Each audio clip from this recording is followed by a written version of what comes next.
Manda boa, atletas! Começa mais um Brasil Atlético Podcast, voltado inteiramente para a sua saúde mental e física, não por parte deste megero apresentador, obviamente, mas sim por conta do convidado especialista. E hoje, sim, nós teremos a honra de receber, tá, o professor Leonardo Lima. Sim, ele é simplesmente professor de educação física, tem 6 pós-graduações em Educação Física e Saúde, ele é mestre em Ciências do Movimento e doutorando em Educação Física. Sim, galera. Então, hoje nós temos um convidado de peso sob o tema A linha de movimento entre o obsoleto à inovação, da teoria à prática. Desde já eu agradeço demais a participação de todos vocês. Vocês participaram, vocês mandaram várias perguntas legais, eu já estou aqui com elas, tá? E quando o professor chegar, nós vamos iniciar, tá bom? Com a participação de vocês. Muito obrigado mais uma vez por tudo, tá certo?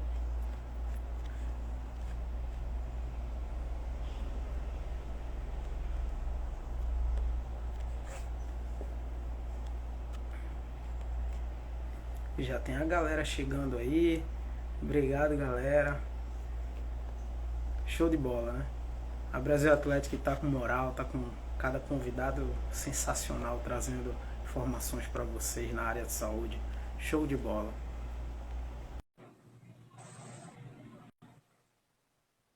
E o nosso convidado especial chegou.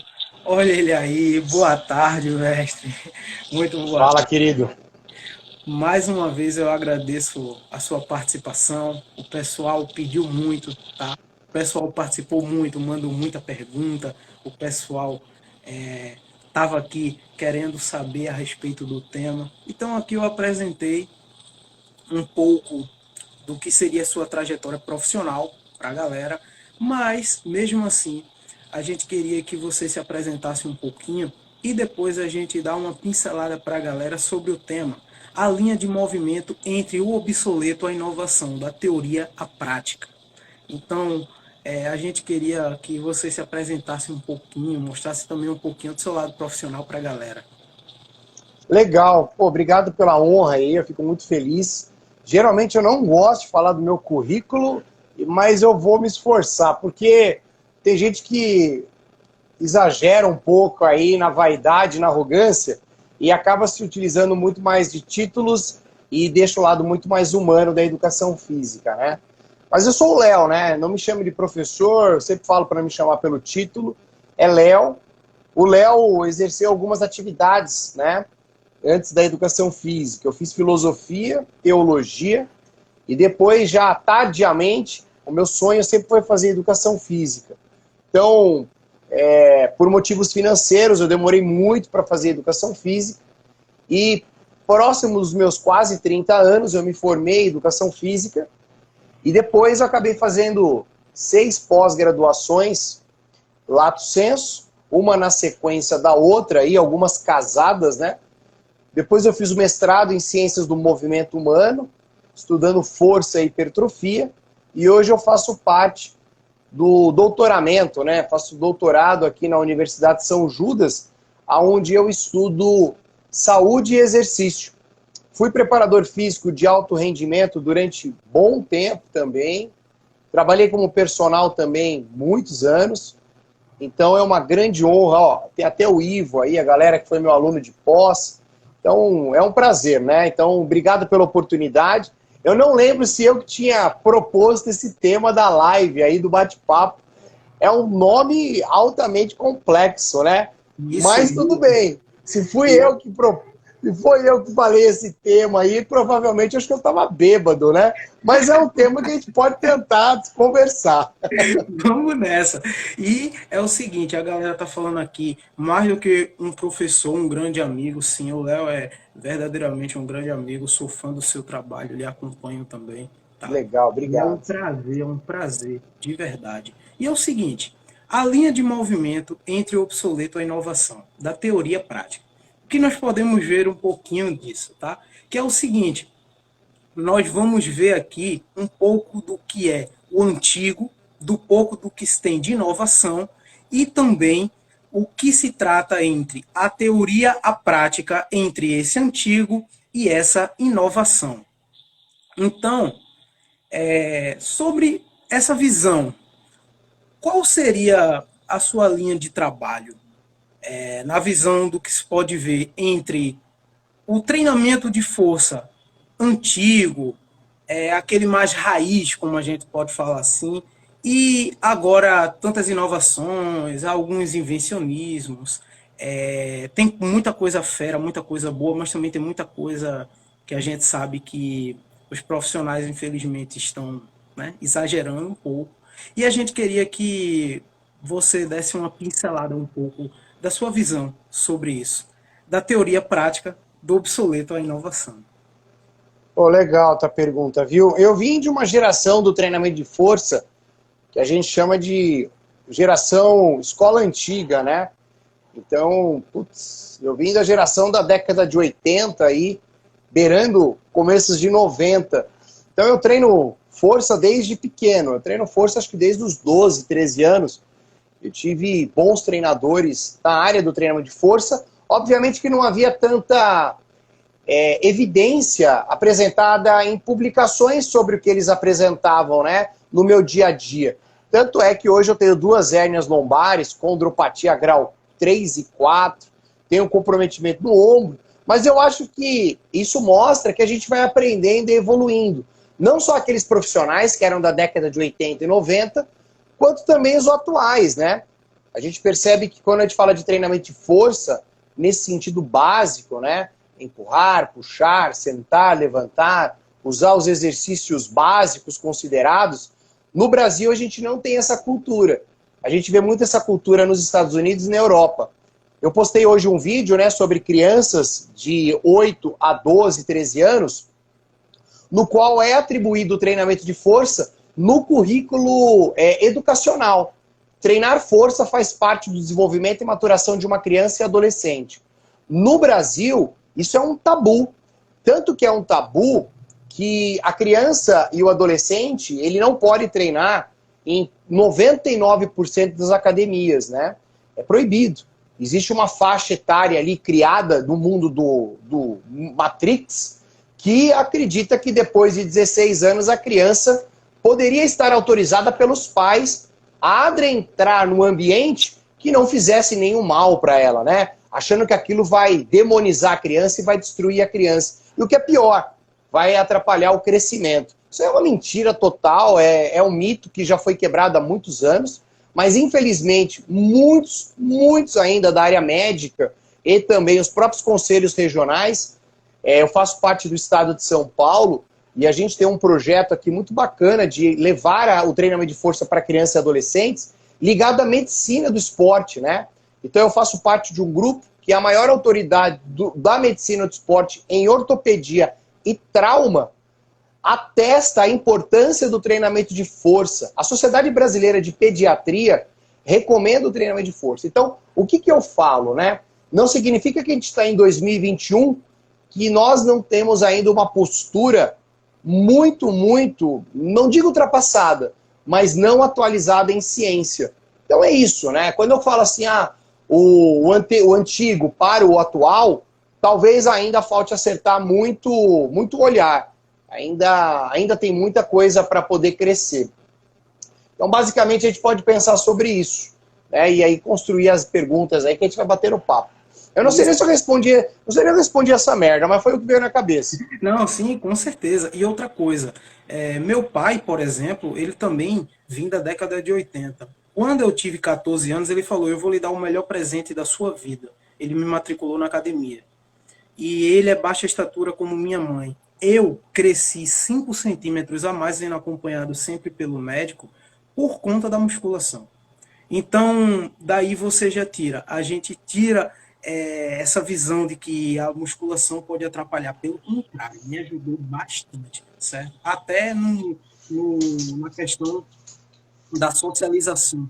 A musculação também me ajudou muito a me sentir mais confiante, ter mais uma autoestima maior e poder, com isso, me socializar mais. Então, de todo fato, esse pensamento antigo. Espero que a gente consiga quebrar um pouco aqui, né?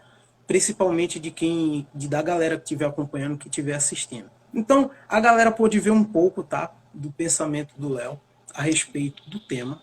E é o seguinte, 5 perguntas da equipe, 5 perguntas do público. O público mandou muita pergunta, o público participou demais e já já a gente chega lá. Seguindo as perguntas da equipe, é o seguinte. Vamos lá, né? Vamos lá, vamos começar. Professor, hoje em dia, como pode se criar um produto ou um empreendimento na área de saúde? Aí vem a ressalva. O que mais se ouve por aí é que nada se cria, tudo se copia, pelo menos atualmente.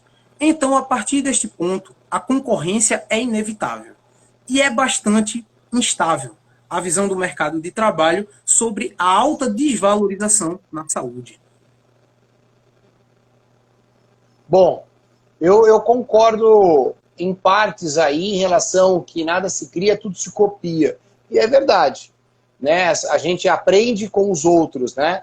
E observar os outros e reter o que vai ser positivo e o que é negativo, descarta, eu acho super louvável. E criar algo em cima disso, né?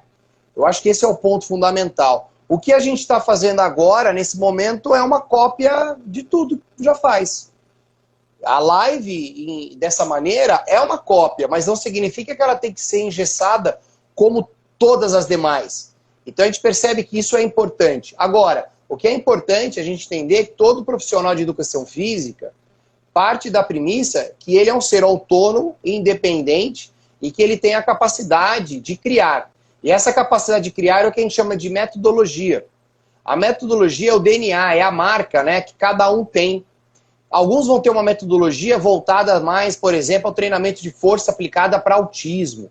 Alguns vão ter uma metodologia do treinamento de força pensando mais para gestantes, ou treinamento cardiorrespiratório para diabético, 1 ou tipo 2. E ele cria um produto sobre isso. Então isso é uma metodologia. É a tua identidade, na verdade é a tua expertise. Nesse sentido, a gente está muito complicado, né? Porque a gente percebe que as pessoas, elas copiam, mas elas não recriam algo novo. E esse recriar algo novo aí é fundamental, porque senão a gente vai continuar sendo papagaio. E papagaio não é característica do ser humano. Papagaio é um ser que literalmente copia uma fala e uma postura ali que foi criada naquele ambiente. Então, quando a gente fala de saúde também, nessa relação do exercício, a gente precisa entender que saúde não é ausência só de doença, né? Muito pelo contrário, quando a gente pensa em saúde, envolve uma integralidade de um contexto muito mais amplo. Porque quando a doença está instalada, na verdade, a pessoa já não tem saúde. Então a gente está tratando uma patologia existente que vai ter uma ação, ou medicamentosa ou não medicamentosa. A não medicamentosa é a intervenção dos exercícios. Em conjunto, muitas vezes, com uma ação medicamentosa. Mas a gente tem o quê? O lado preventivo, né? E o lado do desenvolvimento motor. Então essa relação, que a gente chama de prevenção primária, o desenvolvimento motor e também a relação da tratativa de uma patologia já existente, tudo faz parte do cenário chamado saúde. E se alguém perguntar para mim, mas qual que é o objetivo de gente ter saúde? Porque gente precisa ter autonomia, que é não só a capacidade de pensar em realizar algo, mas ela conseguir realizar algo, que a gente chama de competência ou habilidade, e obviamente essas relações de autonomia, que eu consigo fazer algo e eu realizo algo, eu preciso fazer isso para uma caminhada em plural, ou seja, em sociedade, entre pessoas. Então quando você fala assim, Léo, então o que a gente pode dizer de problemática sobre saúde? É quando a pessoa ela não se vê mais capaz de realizar uma coisa.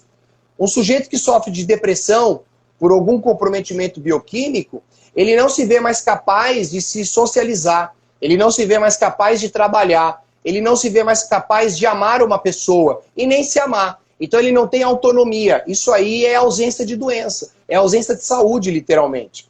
Quando você vê uma pessoa que teve, por exemplo, um acidente de carro, e ele perde todo o movimento do pescoço para baixo, é claro que essa pessoa ela vai ter grande comprometimento sobre as habilidades dele motora.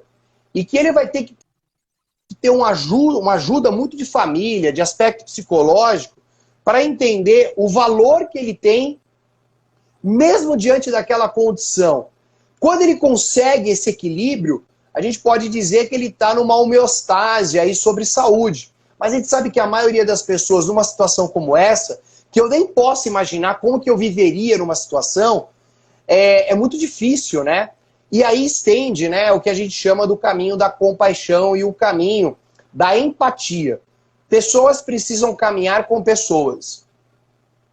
A educação física tem que entender isso. O que significa isso?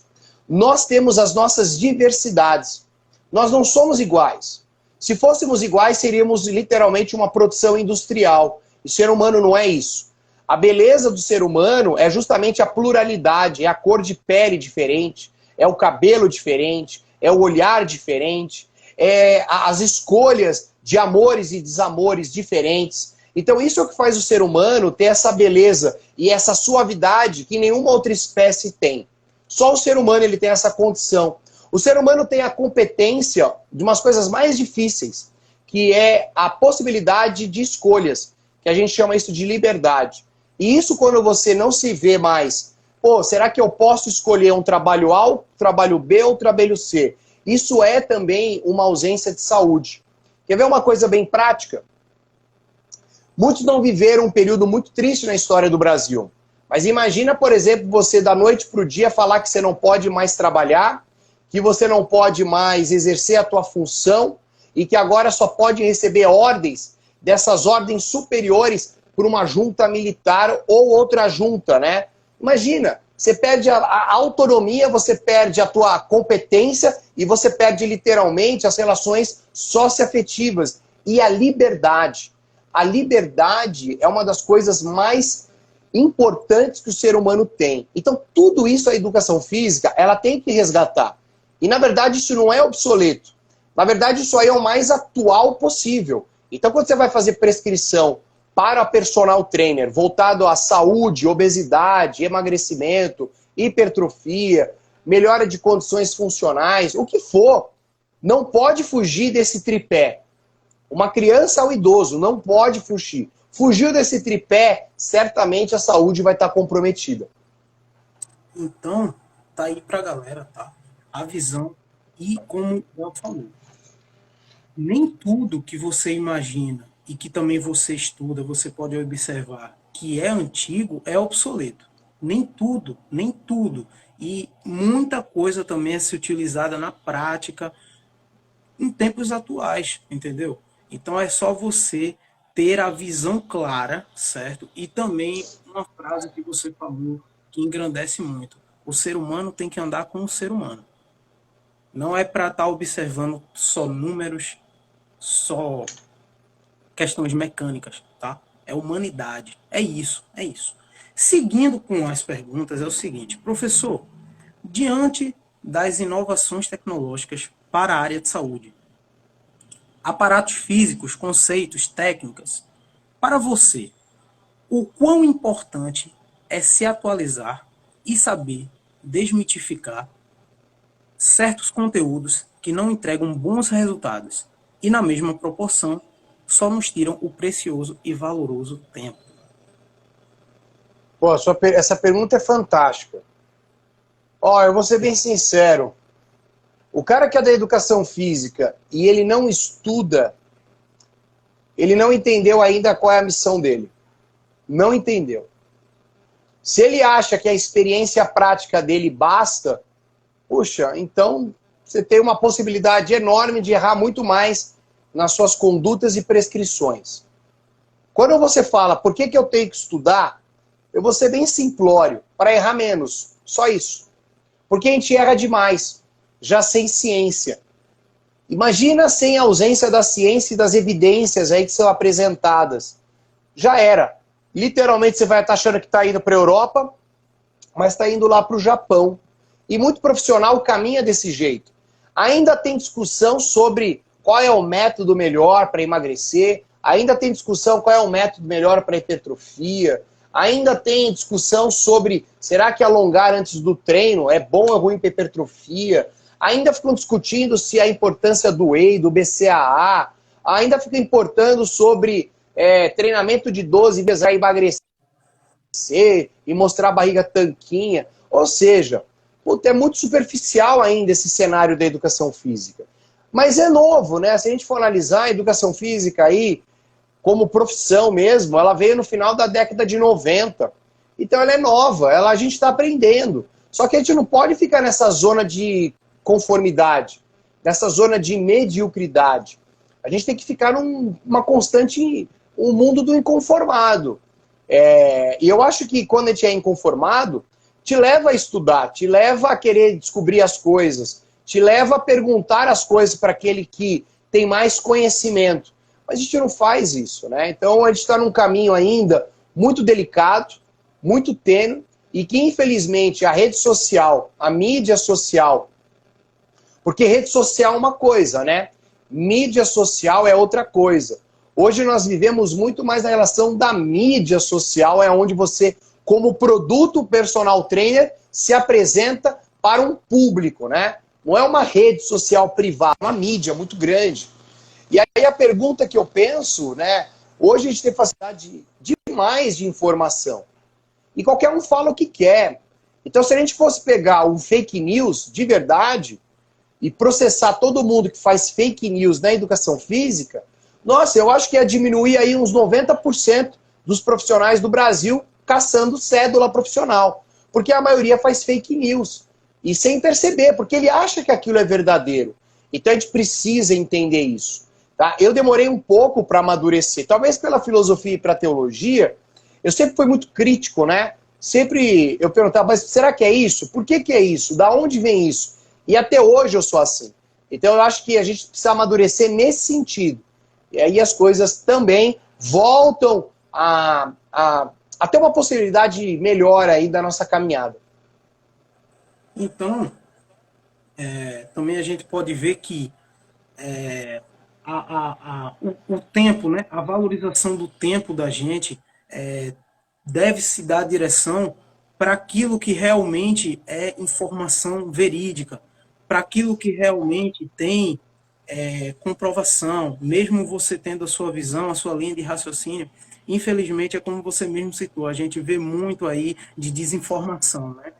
A mídia social, ela realmente prolonga às vezes isso. E o que é mais triste, né, é que essa desinformação vem por pessoas que deveriam levar uma informação séria. Vários mestres e doutores são lamentáveis em rede social. Lamentáveis. Triste. Chega a ser uma coisa assim, absurda.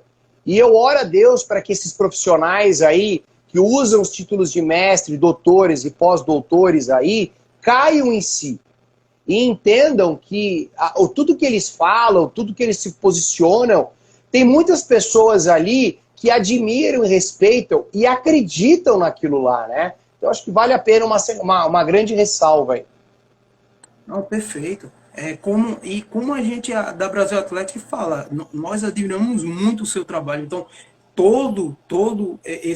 essa conversa, esse podcast é um aprendizado, entendeu? Então a galera também está podendo ver aí a sua linha de raciocínio do lado profissional, do lado também do Léo, como ele pensa, como ele trabalha. Isso é fantástico, isso é de verdade fantástico. E assim, agora a gente vai para uma pergunta um pouco mais técnica, elaborada sobre movimentação. Professor, movimento é vida. Não basta apenas aplicar tudo que se estuda. É necessário aprender na prática, em avaliar e adaptar para cada pessoa a sua necessidade / realidade. Como o profissional pode despertar os olhares para não fazer as mesmas manipulações e técnicas que se tem como base para todo e qualquer público?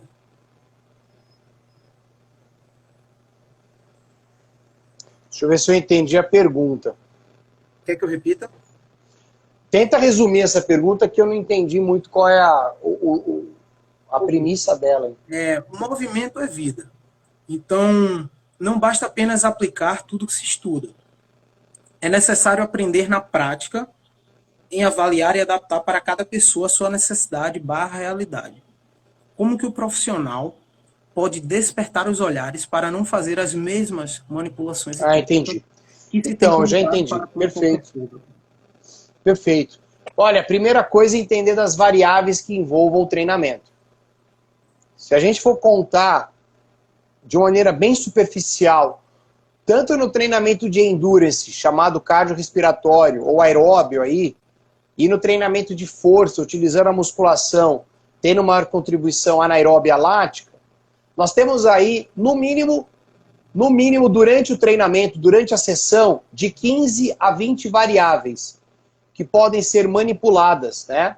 Tudo isso faz parte do que a gente chama de dose de treinamento. E essa dose de treinamento significa que para cada dose de treinamento que eu vou utilizando, há uma dosagem específica de acordo com a necessidade daquela pessoa para aquele momento. Então, o que a gente percebeu claramente, pegando um exemplo bem prático aí, que eu tenho acompanhado? Caiu na graça 2 cenários, né? O cenário do volume de treinamento para hipertrofia muscular e o cenário aí do treinamento com peso corporal, principalmente nos trabalhos excêntricos, que eu tenho acompanhado bastante aí em rede social.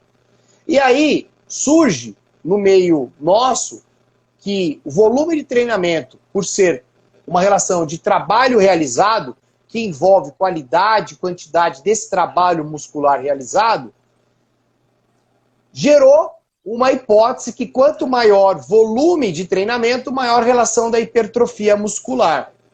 Eu falei, muito bem. Baseado em quê? Baseado que tem maior estresse aí para o indivíduo e o sujeito vai ter uma adaptação crônica mais eficiente para a hipertrofia. Falei, legal. Então pensa da seguinte forma, pega um volume de treinamento aí, que a gente vê muito no dia a dia de uma academia, e o que a gente vê no universo de um bodybuilder. Eu vou pensar em quadríceps. O quadríceps de um bodybuilder numa fase aí de off-season, né, quando ele está comendo muita coisa, está com muita energia, ele chega a fazer na semana de 70 até 120, 130 séries aí para o quadríceps, né? Então ele tem uma média aí, se a gente for pensar, de 60 a 75 séries. É um altíssimo volume de treinamento para o quadríceps. Altíssimo volume. Mas quando você vai para a prática de uma academia, de pessoas que não são atletas de alto rendimento, de uma cultura europeia ou dos Estados Unidos, e eu vou explicar por que disso, você vai contabilizar a série do seu João. Só que o seu João é um cara de 52 anos que é dono de um mercadinho, lá na periferia de São Paulo, que ele dorme 3 horas por dia e se mata para pagar as contas, né? E o seu João ainda é diabético aí, dependente de insulina. E ele também tem o quê? Hipertensão arterial e toma beta-bloqueador. E aí você vai olhar o volume de treinamento do quadríceps que colocaram para o seu João. E aí você vai ali de uma maneira inocente contabilizar. E você vai perceber que o seu João está fazendo de 30 a 50 séries aí ao longo da semana sobre o quadríceps. Aí você fala, pô, Léo, e aí? Aí que é um problema muito sério, né? Por quê? Porque as pessoas pegam o pé da letra, o que vive num mundo, né, do mundo de atletas de alto rendimento, no qual o contexto é muito diferente. Então, o contexto é muito diferente. Você quer dizer o quê, Léo? Eu quero dizer que o seu João, o volume de treinamento que era para ser aplicado para ele era menos de 5 séries por semana para o quadríceps. Menos de 5 séries. Ou seja, ele está trabalhando de 10 a 20 vezes mais. Você imagina o sistema imunológico, a relação das articulações, sistema locomotor passivo, ativo, que não tem tempo adaptativo sobre tal, traz um comprometimento total, e principalmente dor tardia, um processo inflamatório que era para trazer respostas para hipertrofia, acabam trazendo respostas de apoptose, de morte de célula, diante de tanta inflamação gerada pelo volume de treinamento. É isso que eu estou falando. As pessoas precisam conhecer um pouquinho mais das variáveis de treinamento para poder, de fato, entender o que é a dose e qual a dosagem que vai aplicar para esse sujeito. E a gente não tem feito muito isso. Tanto que não tem feito, que eu usei o caso do seu João, mas a gente pode pensar no menino aí que está, por exemplo, para terminar um TCC numa pós-graduação, ou na graduação, uma menina que terminou um relacionamento. Tudo isso afeta o contexto sobre treinamento e variáveis. Então eu acho que partindo disso, a gente percebe que não é tão simplista prescrever treinamento. Não é tão simplista ter um programa de treinamento. É por isso que o profissional de educação física, ele tem que estudar. Não tem jeito. Ou ele pede para sair. Ou ele estuda, ou ele pede para sair. Não tem meio termo. Tá? Então, eu acho que... mas você é bravo. Não, não é isso. Eu sou super bonzinho. Mas tem coisas que a gente tem que entender que não é questão de você falar, eu estudo, eu sou bom. Não. É porque, tem pessoas que dependem da dose ideal de treinamento, da dosagem ideal de treinamento. Eu tive alunos meus de pós-graduação, 2 alunos foram presos por quê? Porque os alunos morreram em sala de aula. Morreram em sala de aula. E eles falam, e aí, Léo? Pois é, um ficou preso ali durante muitos anos. O outro ainda conseguiu ter um regime semiaberto. E aí? E aí, se você for entrar nessa delonga aí, você vai ver que, muita gente era para estar presa também. Muita gente era para estar aí na cadeia, porque a gente não sabe o quanto fez de mal, literalmente, para a saúde biológica do sujeito. E quantas prescrições potencializaram uma precocidade de uma mortalidade que não era para ser agora, era lá na frente. E devido a não ter esse entendimento que treinamento é dose e que pode ser um veneno como pode ser um antídoto, as pessoas ainda vão continuar fazendo o que acham. O estagiário vai continuar prescrevendo treino, né? O cara nem formado põe a camisa de personal e ninguém denuncia. Então é uma coisa louca. Aí quando o cara se forma, é o primeiro a falar mal do cara que está ali sem se formar e é estagiário atuando como personal. Mas ele não fala que durante 5, 6 anos da vida dele, ele não tinha uma cédula profissional e estava dando de gato lá com carinha louca aí no Instagram, postando treino, barriguinha de fora. E olha só, hein? Eu digo logo de cara. Eu acho legal as pessoas postarem os vídeos, principalmente para quem não é formado. Eu adoro ver gente compartilhando, mostrando treino. Aí quando a gente puxa a capivara, você percebe que o cara não é formado. E a pessoa não percebe que é um documento exposto. Isso já é uma denúncia feita. E tem que denunciar, sim. Senão a educação física vai continuar sempre na marginalidade, que é o que ela ainda é vista na área da saúde. E tem muita gente que até pergunta se profissional de educação física é da área da saúde. Isso aí realmente é até, entendeu? Choca. Como também, como o Léo falou, não é só colocar uma camisa treinador, tá? Tem muita responsabilidade, muita. Então, não vá fazer de qualquer jeito, não ache que você é o tal para isso. Faça as etapas, aprenda, e depois você vê aquilo que você pode trabalhar, aquilo que você pode aperfeiçoar mais e trabalhe com responsabilidade. E Léo está mostrando aqui um pouco do que acontece quando falta a responsabilidade. Tá bom? E eu peço a todos os colegas profissionais, tenham responsabilidade. A gente também quer levantar muito isso, tá? Quer levantar muito isso. Eu acredito nisso. Geralmente esse tipo de live aí, quando eu termino, eu tenho menos de 200, 300 seguidores que deixam de me seguir. Porque fala a verdade. Aí o cara fica bravo. E ele não entende que isso aqui não é para mim. Isso aí é para educação física. É para retribuir a sociedade. Mas tem gente que leva no pessoal, que é pior ainda, né? É triste. Infelizmente, é por isso também que acontece a desvalorização na nossa área. É muito triste isso, muito triste, de verdade.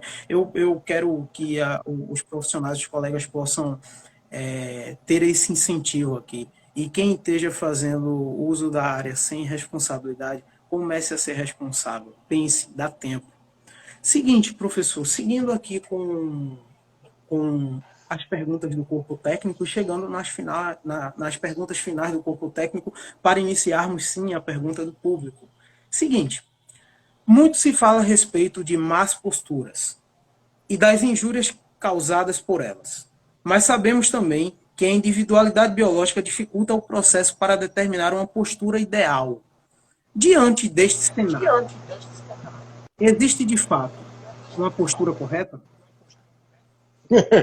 Não é muito minha área, né? Não, a minha área não estudo posturologia, mas eu respondo de uma maneira bem objetiva.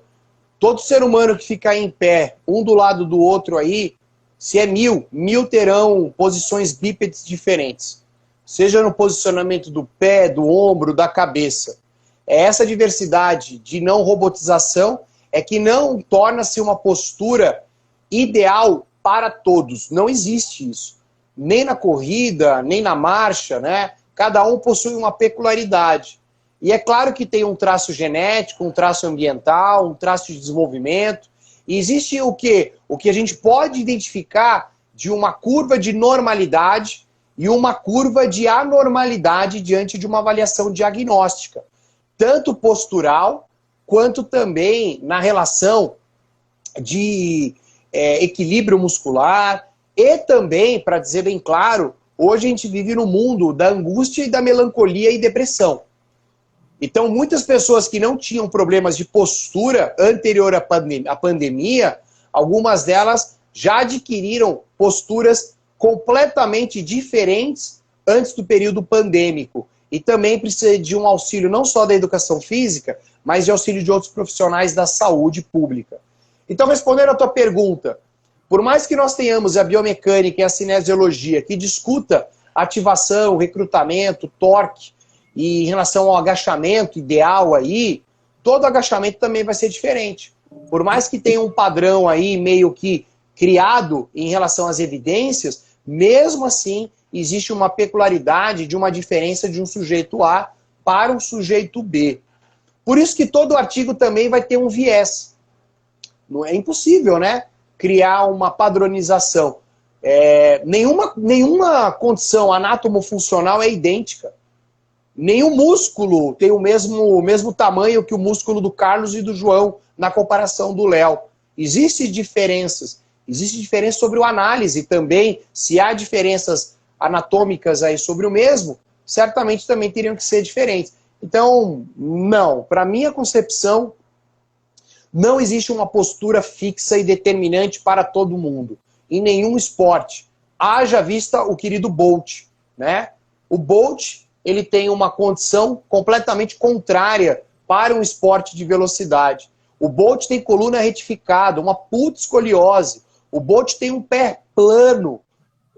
Ele é completamente, teoricamente, considerado disfuncional para aquela modalidade. Balela, é o maior recordista da história. Então, também a gente não dá para afirmar que o cara tem um comprometimento X, ele também não vai alcançar o alto desempenho dele no esporte. E não significa que ele vai ter lesão. Porque pode chegar alguém e falar, mas ele vai ter lesão. Curioso, ele não teve ainda assim as lesões tão apresentadas que diferem dos outros atletas da mesma modalidade. Então é isso. É uma individualidade constante. O Arthur Hoshimoto, por exemplo, ele está aí.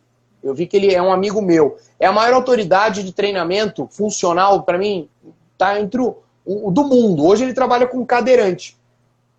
Mas ele era do esporte, ele é ex-judoca, trabalhou com vários atletas mundiais e olímpicos aí, como preparador físico, e ele migrou há alguns anos aí, por uma vocação que ele assim quis, trabalhar com cadeirante, né? Pessoas tetraplégicas e paraplégicas. Ele é o cara que poderia muito mais falar de postura, porque você fala, então, essas pessoas não têm postura? Você tá louco? Quando a gente começa a agir dessa forma, você vê que a gente desumaniza as pessoas, né? E acaba gerando rótulos. E rótulos é preconceitos e produtos de prateleira. E não é. Olha o Arthurzão aí. Olha ele aí, ó. E é o seguinte. Fera. Então é o seguinte. Pra galera, eu também concordo com ela. Não é necessariamente assim, existe uma postura correta. E sim, cada um é o princípio de individualidade biológica. Cada um tem a sua. E, para fechar com chave de ouro, a pergunta do corpo técnico é o seguinte. Da teoria prática, poderia desmistificar práticas obsoletas no trabalho de força e fazer colocações de novas práticas que tanto substituíram como inovaram a máquina corporal? Olha só, uma das coisas mais legais aí que eu tenho visto é o resgate do corpo vencendo as forças externas, né? E o que eu estou querendo dizer? Hoje a gente percebeu o que a gente tem falado há muitos anos na escola tradicional do treinamento de força. Primeiro, conheça o teu corpo e vença as forças externas impostas pela ação da gravidade e modifique os braços de alavancas sobre o mesmo e realize os movimentos. Por que eu estou falando? Hoje a gente percebe um trabalho lindo de peso corporal. Então, se você falar, Léo, por que eu estou falando? Porque o peso corporal é algo fantástico, né? Que a gente consegue ter bons resultados para potência, resistência de força, força de resistência. E olha só, obviamente que também vai melhorar a força máxima do sujeito. Então eu acho que esse resgate aí que a ciência veio trazer, né? Eu tenho um grande amigo meu que é o Dr. Alexandre Machado, que é da mesma cidade que o Arthurzão, São José dos Campos. Ele é uma autoridade do treinamento de peso corporal. E eu perguntei, mas por que você quis falar sobre esse assunto? Ele falou, porque as pessoas não falam mais. Treinamento com peso corporal é um treinamento mais natural possível que a gente pode pensar. Não tem nada que você está impondo externamente, a não ser a própria ação da gravidade. E você tendo a habilidade de trabalhar com biomecânica e cinésio diante de modificações que vão trazer resultados importantes, tanto para membro inferior quanto para membro superior, pensando em saúde, desempenho e estética. Então daí a gente pode perceber o quanto que a educação física ela não está sendo uma retrospectiva. Na verdade, ela se atualizou. E ela viu que tem como agora a gente provar isso, que funciona. E que funciona muito bem, obrigado. Não só isso, tem várias coisas aí que a gente pode pensar. O próprio treinamento com corda naval surgiu também há um tempo atrás, que veio o próprio CrossFit, que é uma modalidade tão linda, né, tão importante aí, que trouxe literalmente os braços abertos para todo mundo, e que infelizmente, como tanta modalidade, quem caga a modalidade é o treinador, né? Tem pouquíssimos treinadores que eu conheço, pouquíssimos mesmos que eu conheço na minha alçada, né? E eu conheço muita gente que são bons treinadores de CrossFit. E quando eu vejo um bom treinador de CrossFit, eu falo, puta, eu dá vontade de abraçar, beijar. Eu falei, que beleza! Esse cara entende de princípios do treinamento, fisiologia aplicada, individualidade, controle de carga. Tem que tirar o chapéu. Mas eu não teria que ser uma joia rara, né? Tinha que ser algo mais comum. Todos os boxes eu tinha que entrar e falar, puta, olha que legal, os caras estão conseguindo individualizar cargas. Mas isso se aplica também, né, ao universo de corrida de rua, e assim vai. Então, não é só a isso. Eu acho que esse ponto aí é muito importante a gente discutir, tá? Quanto mais você utilizar o teu peso corporal, nesse sentido de se descobrir, eu acho super louvável. Olha que absurdo. Hoje você vai falar em algumas academias, treinar descalço e algumas possibilidades, ainda é ridicularizado, né? Você fala, caramba, pô, o trabalho lindo de propriocepção, né? De importância do tornozelo em relação ao trabalho, né? Na execução aí com o peso corporal, num agachamento livre, num terra, você está descalço. É completamente diferente de um calçado que tem algo que impossibilite esse contato, né? Então, eu acho que é um resgate que a gente precisa fazer. Perfeito. E é o seguinte, tocasse num ponto muito importante, porque tem uma pergunta justamente sobre a questão do treinar descalço e treinar calçado. Galera, é o seguinte, o Léo, ele não sabe das perguntas, então realmente é muita coincidência, tá? E nós vamos seguir a última pergunta do corpo técnico, que é justamente um pouco sobre isso. A busca insaciável pela melhoria em alguns aspectos sobre as técnicas do treinamento de força. Todo detalhe pode ser um diferencial. Atualmente banalizam o treinar descalço por ser antigo, obsoleto.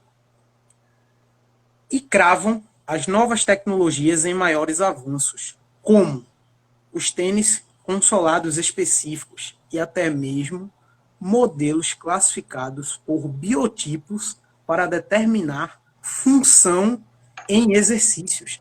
Alguns podem modificar a pisada por funções de aplicativos, por exemplo. O que você vê nessa prática, nessa visão, como obsoleto? E o que você vê como inovação? Ou seja, a pergunta direciona diretamente o que a gente estava propondo. Pois é, né? Eu acho que tem certas coisas que são legais, a tecnologia, a inovação, né? Mas tem muita coisa que é chantilly do bolo. É chantilly no bolo. Né? A gente que tem uma visão um pouco mais crítica, tem coisas que não tem uma solidez aí, que possa realmente trazer uma comprovação de fato sobre tal tecnologia. Nem tudo que tem uma alta tecnologia imposta significa também que tem uma evidência científica, né? Um corpo de evidências que venha consolidar. E também esse corpo de evidência tem que tomar um pouco de cuidado, né?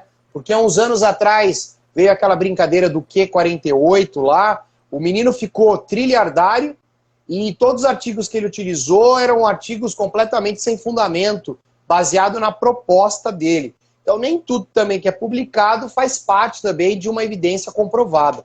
Tem que tomar um pouco de cuidado. Em relação ao treinar descalço, eu sou fã, eu acho importante.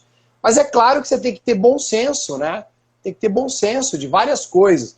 Tem alguns contextos que podem ser aplicados, tem outros contextos que não dá para ser aplicado, tem exercícios que são possíveis de ser aplicados, tem outros exercícios que não são. Então eu acho que vai muito de discernimento e bom senso. O que não pode ser taxativo. A proibição determinante de uma postura, sem uma justificativa clara.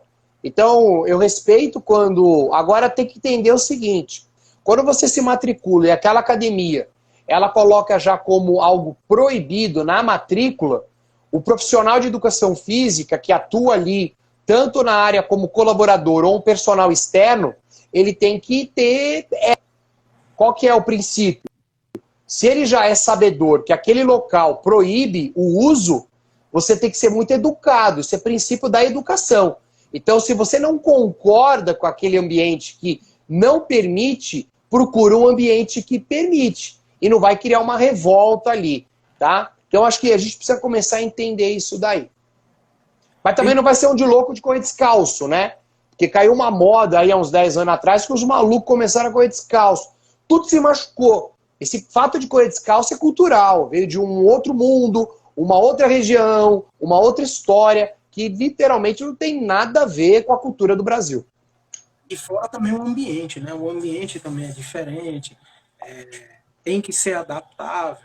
E é o seguinte, nós entramos nas perguntas do público, essa foi a primeira pergunta, está aí, o público teve a sua resposta, tá? E seguindo as perguntas do público é o seguinte, professor, uma pergunta muito interessante, olha, professor, qual a sua visão dos novos maquinários para o treinamento de força? Realmente revolucionam a biomecânica? Refaz a pergunta, por gentileza. Qual a sua visão dos novos maquinários para o treinamento de força? Realmente revolucionam a biomecânica? Não é muito minha área. Eu vou ser um atrevido. Eu fiz uma pós em biomecânica, mas não é minha área de atuação. A minha área é fisiologia do exercício aí, tá? E aplicado ao treinamento. Tem coisas que são muito legais, né? Tem coisas que são muito válidas. Mas a biomecânica, ela não é só vista para a correção de um exercício, né? Ela tem vários análises aí que fazem parte do corpo chamado biomecânica. E a tecnologia, ela vem para favorecer. Por exemplo, a biomecânica, ela não separa da fisiologia.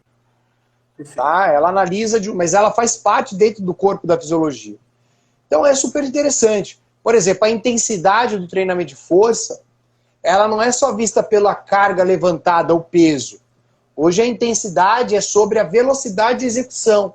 E a gente tem tecnologia no celular, que é um aplicativo pago, que você aponta o celular para o teu aluno ou para o teu atleta, e ele avisa quando o seu aluno começou a perder velocidade. E quando ele começa a perder velocidade, diante de um tempo sob tensão, que a gente chama de repetição, apresenta que ele está agora em fadiga. Isso é tecnologia. Isso também vai se dar nos trabalhos de salto. Então, isso faz parte. Então, eu acho que é super importante, senão a gente vai também viver no mundo só confinado e em caverna. E não é bem assim também. Perfeito. Então, a galera, obviamente, fez as perguntas, tá, galera? Mas o Léo, como ele falou, não é uma área totalmente de atuação dele, ele deu a resposta devida, tá bom? E deixando isso bem explicado, tá? Seguindo aqui com as perguntas do público. Eita, essa daqui é maravilhosa. Vivemos num mundo da educação física que se tem buscas incessantes pelo padrão de movimento correto, nos levando quase a uma cinesiofobia. Como você vê as situações por essas buscas insaciáveis em demonstração pelos padrões de movimentos corretos?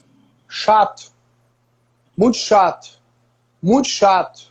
Extremamente chato. As pessoas estão ficando chato. Os estudos que ficam ali apresentando são chatos. Todo mundo falando e publicando a mesma coisa e os papagaios reproduzindo. Agora eu fico imaginando, né? O cara vai lá fazer um agachamento, imagino o quanto que o profissional chato deve ficar explicando pro cara, né? Aí o cara não consegue nem executar o movimento, porque ele tem tanto medo de errar, achando que vai pro inferno. Por quê? Porque foi colocado uma coisa que tinha que ser realizada assim ou assim, ferra tudo. Eu acho que tem que ter, de novo, equilíbrio e bom senso. Presta atenção, gente. Discussão científica, acadêmica, tem que ser dentro dos profissionais. Pega os teus colegas aí, se tranca numa sala, quebra o pau. Saiu dali, o papo tem que ser altamente popular. Tem que ser esmiuçado, tem que ter uma aplicação de linguagem ideal ali para Dona Maria e para o João. Rede social, de verdade, não é para ficar discutindo artigo, posicionamento A, posicionamento B. Isso aí é em curso, pós, lato sensu, mestrado, especialização, curso de extensão universitária.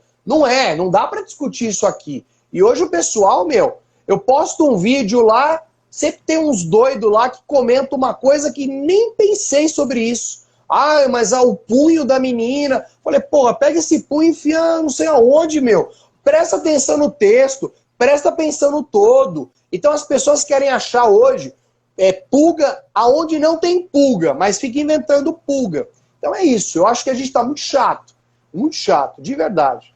Concordo. E outra coisa também, exemplo, o Léo, ele tem a visão de trabalho dele e ele posta nas redes sociais a visão de trabalho dele, entendeu? Então, assim, para quem admira, por exemplo, eu acompanho o seu trabalho, já participei de vários cursos que você palestrou, eu realmente gosto do seu trabalho, acompanho ele, entendeu?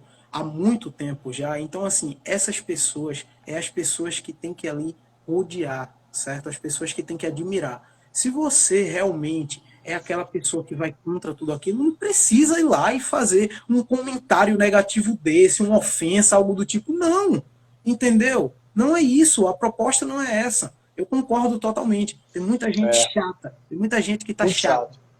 Muito chato. E seja educado, né? O conceito dos meus avós e bisavós e tataravós, para mim, é altamente moderno e contemporâneo. A correção tem que ser no privado. Tem que ser não publicamente, né? O elogio é público. Agora a correção é no particular. E chama no direct. E assim com todo mundo, né? Mas não é isso que a gente vê. Não é isso que a gente vê. Infelizmente. E como a gente até falou aqui, né? A irresponsabilidade também na nossa área, né? Como a área da educação física às vezes fica desvalorizada por tal profissional. Grande Rodrigão Pereira, parceiro meu. Esse aí é um querido ali de Santos, fazendo doutorado aí. Tá, ele e o Dilmar Pinto Guedes, Dilmarzão aí do treinamento. A gente caminha junto aí. Finalmente saiu um artigo nosso agora sobre equilíbrio muscular, né, Pereira? Sobre extensão e flexão de joelho. E ali provou o que a gente já sabia na prática, literalmente. Que o pessoal adora exercício para extensão de joelho e pouco exercício para flexão de joelho. Não é à toa que a mulherada aí vive com problema de joelho, né? Então a gente publicou um artigo, saiu agora, e eu coloquei até nos stories lá, então. Depois eu também vou acompanhar a leitura do artigo, tá? Mando Seguinte, para você, mando para você. muito obrigado. E seguinte, chegando à última pergunta do público, tá, galera? Chegando aqui à reta final, mais uma vez, muito obrigado. É um prazer, tá? Tá podendo trocar essa ideia contigo. Eu que acompanho. Eu tô mais quietinho porque eu tô gripado, tô em tratamento de coluna por causa da minha hérnia. Eu ainda não sinto meu pé, tá em paralisia aqui. E eu tô com cortisona, então eu tô muito inchado. Então, peço desculpas se eu não estou naquele pique todo, gritando, pulando. Não, pelo contrário, está sendo um excelente aprendizado. A galera aqui, ó, a galera, elogiando, participando. Eu vou te mandar depois a caixinha de perguntas que a galera fez aqui, perguntas por fora, tá? A galera continuou mandando pergunta, então depois eu vou te passar. É o Show de seguinte, bola. visando a hipertrofia, muitos são os métodos do treinamento de força que podemos utilizar, B7, Drop 7, entre outros. Mas sabemos que nem todos os métodos conseguimos aplicar em nossos alunos particulares, pois nem todos são de toda a prática. Alguns são utilizados em esportes de alto rendimento e necessariamente para atletas. Dentro desse contexto de inovação sobre o treinamento, como poderíamos inovar o invencionismo que se tornou popular do treinamento de força? Bom, é minha opinião que eu vou falar aqui, tá? Minha opinião baseada no que eu creio em ciência. Só temos um método na musculação. Método é um só. Método intervalado. Sobre esse método intervalado, a gente tem o quê? O intervalo. E esse intervalo ele pode ser rígido, curto ou completo. O rígido tende a ser menor que 45 segundos. O curto tende a ser entre 45 segundos a 120 segundos. E o completo é acima de 120 segundos. Baseado no intervalo, a gente tem a pausa. Se ela é ativa ou passiva. O que a gente chama de bisete, trisete são manipulações das variáveis que vem envolver o método intervalado. Então, quando eu falo estou trabalhando um bisete, eu estou utilizando 2 exercícios para o mesmo grupamento muscular, no qual eu tenho um intervalo extremamente rígido, porque eu saio de um exercício rosca direta e vou para o exercício rosca Scott, que leva 2 segundos no máximo, que torna o treinamento altamente denso, que é diferente de intensidade e de um alto volume de trabalho pensando em séries. Por que eu estou falando isso?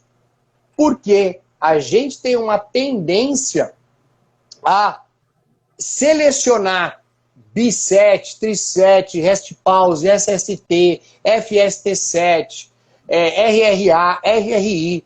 Pô, eu dei um curso aí, eu vi que tem alunos meus que estavam aí agora em Itacoatiara. Pô, se alguém tiver aí, fala o nome. Entendeu? É lá no Amazonas, Itacoatiara, Amazonas. Saiu. Pô, eu apresentei para eles lá 60 possibilidades de intervenções do método intervalado. Na literatura brasileira e também em vários contextos, a gente chama esses nomes de métodos, mas não são. Para mim são técnicas, manipulações das variáveis. Exemplo prático. Quando você faz um rest pause na comparação do drop set, existe uma diferença clássica entre os dois. Os dois é o quê? Treinos de alto volume, de grande densidade, porque o intervalo é extremamente curto, por isso que é rest pause, pausa curta, e o drop set também. Qual é a diferença de um para o outro? A intensidade diminui, pensando em sobrecarga do drop, que vai caindo o peso, e o rest pause mantém contínua. A carga, que é o peso ali, chamando de sobrecarga, não modifica. Aonde eu quero chegar para trazer as considerações? O grande desafio, isso, Itacoatiara. Obrigado, Silas. Tava lá. Tava em Parintins também. O que eu quero dizer com isso? Todo profissional de educação física tem que criar os seus métodos. Tem que aprender, o que eu chamo de métodos, é manipular essas variáveis. E não só reproduzir. Agora, é óbvio que você tem que ter bom senso. Hoje banalizou. Você pega um drop set, um rest pause, aí até um biset, um triset, e aplica para menino que está treinando 90 dias, 100 dias. Porra, esquece todo o processo. É uma questão de sobrecarga, continuidade. Não dá para ser assim. Então, o que eu acho? Eu acho que a gente precisa fazer um bom feijão com arroz. E um bom feijão com arroz, lá na frente a gente começa a colocar as coisas da feijoada. A galera já quer dar feijoada para um moleque que está treinando 6 meses, 7 meses. Hoje você vê menininha aí que mal saiu, acabou de ter menarca, acabou de menstruar. A menina aí tá nos bailes loucão da vida aí, tá cheio de namorado, vai pra academia para ficar mais fortona. O louco da academia vai lá e entope ela de tudo que é técnica pra menina que é atleta, que compete em wellness, em fitness, em men's physique, em body. Que mundo é esse? Então a gente percebe que não tem um bom senso. Tem que ter critério. Critério. Hoje a gente está num problema muito sério. Dos critérios. Através qual é a necessidade de cada um. E não o que você acha. Entenda uma coisa. Treinamento de musculação não é no pain, no gain. Não é no pain, no gain. Se no pain, no gain, a maioria dos caras que estão no pain, no gain, tudo operaram o joelho, coluna e assim vai. O treinamento da musculação mudou muito, muito. Por isso que a ciência avançou.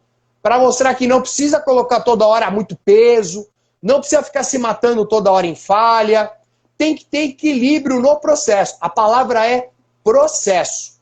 Entender o processo e as variáveis, meu amigo, você tem um limite aberto. O infinito e além. Né? E é isso. Posto isso, estamos aí terminando, né? Então, para a galera, tá a visão, tá, do professor exatamente sobre a questão da hipertrofia, o que é método, o que é ali na prática, o que é os invencionismos, tá?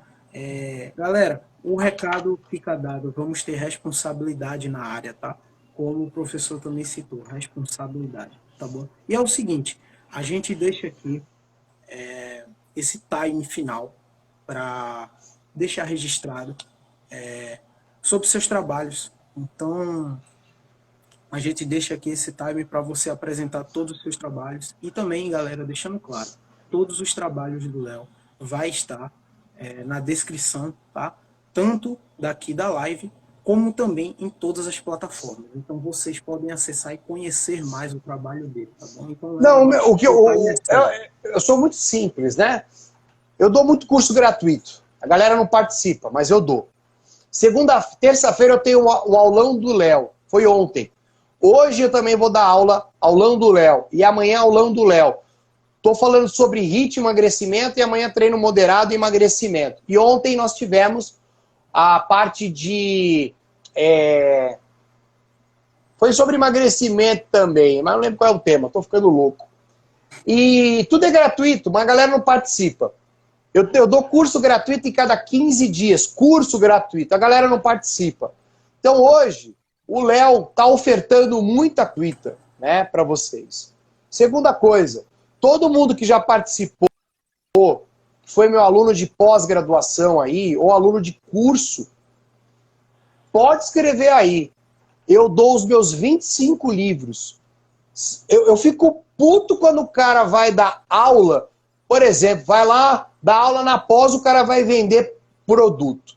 O cara vem numa live dessa, vai vender produto. Porra, vai pra puta que pariu. Pô, tem que entender que a gente tem que mais ofertar, dar, compartilhar. Então é assim, gente. Me sigam, participem dos aulão do Léo. Não é pra mim, não é pra ganhar ibope, nem curtida. A curtida não me paga meu salário. O que eu tô querendo dizer é o seguinte, ó. Assiste as aulas, está aí disponível. Não é para o meu ego, é para a educação física, é para te errar menos. Tem 2 a 3 encontros semanais gratuitos. Participem. E o pessoal que participa aí de curso, pós, o que for, Vocês são provas que eu me oferto ao mais. Eu dou mais de 3 mil reais só de produto para os meus alunos. É planilha pronta de avaliação, planilha pronta de treinamento, planilha pronta de monitoramento de carga. Eu dou tudo. Eu só não dou tudo porque eu não posso dar tudo, né? Eu não gosto. Mas se eu gostasse, eu também dava tudo. Deu para entender? Então, gente, aproveitem, né? Eu não vou falar de curso que eu estou vendendo. Não quero fazer isso. Eu quero que vocês apenas participem do aulão do Léo, dos cursos que eu estou ofertando gratuitamente. E se um dia eu te encontrar aí presencialmente, fala que você assistiu essa live. Se você me encontrar presencialmente, falar que assistiu essa live, eu te dou todos os meus livros. Na hora eu pego o teu WhatsApp, eu passo todo o meu material para você. Só falar que assistiu essa live. Perfeito. Então tá aí para a galera também conhecer um pouco mais e participem, galera. Como o Léo falou, ele tá dando para vocês todo o conhecimento e é gratuito. O que é que vocês querem mais? O que é que vocês querem mais? Conhecimento nunca é demais, tá bom? Então fica o recado. Mestre, muito obrigado. De verdade. É uma honra, meu. Desculpa alguma coisa, desculpa o desabafo, viu? Não. Aqui a casa é sua. Você fica à vontade. Outros convites com certeza virão. Eu já peço desculpa pelo incômodo, mas outros convites virão. Qual que é o estado daí? Pernambuco. Se eu te falar que eu estou tentando ir para Recife já faz 3 anos, eu não consigo abrir um curso em Recife. Acabei de falar com a minha amiga, da coordenadora da Unisal aí de Recife, Putz, esqueci o nome dela. Juliette. Acho que eu tô com... É isso, a Juliette, meu. Acabei de falar com a Ju ontem. Ju, porra, meu, me ajuda a ter curso aí. Eu tô 3 anos. O Flamarion já tentou me levar 3 vezes. O pessoal de Recife não procura pro curso presencial. Eu fico louco. Faz mais de 5 anos que eu não dou curso em Recife. Tanto o mestre Flamarion participou já daqui também do podcast. E é uma honra. Olha a gama de profissionais que a gente está tendo aqui, galera, passando informação para vocês. E também a galera de Recife que está assistindo aqui, vai lá, tá? Na Juliette e bota a hashtag Léo em Recife. Inclusive, vamos... Pilha ela. Bora levantar essa hashtag Léo em Recife, tá bom? Vai estar aqui na brincadeira, eu tô louco para ir para Recife aí da curso. Bora colocar essa descrição, levantar essa hashtag Léo em Recife, tá bom? Se a Juliette não organizar o curso, você vai organizar. Vamos nessa. É uma honra, é um privilégio, mestre. Muito obrigado mais uma vez, de verdade. Imagina, fica com Deus. Obrigado, galera. Foi mais uma edição do Brasil Atlético Podcast. Fiquem com Deus. Obrigado por tudo e até a próxima. Tamo junto, galera.